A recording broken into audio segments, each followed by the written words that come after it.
ఏంటి అప్పటి నుంచి కలవలేదా ఇన్ని? షూటింగ్లోనే లవ్ స్టోరీ తర్వాత లవ్ స్టోరీ తర్వాత I think 1-2 times, but I know ఒక 10 సార్లు అడిగితే శేఖర్ ఒక 1 సీల్సే. నేను జూబ్లీ హిల్స్ వచ్చేటప్పుడు చెప్తాను కలుద్దామని.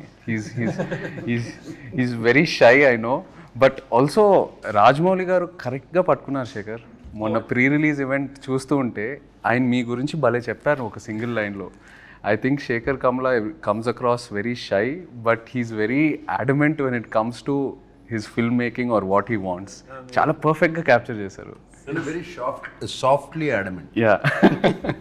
Let me put it that way. And actually, I think directors, I think in general, should be a little adamant. And because some what they want chestaru. But he got. I was glad he said he said that. He said that, but you have a big team, no? Correct. Which you listen to. Correct. నాకు మొన్న దేవి కూడా చెప్పాడు that ఈయన background score అప్పుడు అందరు వచ్చేవారు, అందరూ కూర్చుని వినేవారు ఉన్నారు కదా అందరూ. You take everybody's opinion, you takes the opinion but admit. Final decision ఆయనే తీసుకుంటారు. ఆయన టీం అందరూ the gang what we call Shekhar gang. ఎక్కడికి వెళ్ళినా కలిసి వెళ్తారు. They always jam about ideas.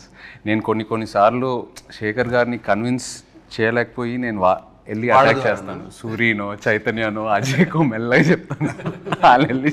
వాళ్ళు చెప్తారు సార్ మేము చెప్తాం సార్ ఆయన వినాలి కదా. But they have a very nice understanding amongst them. Code language ఏం లేదు.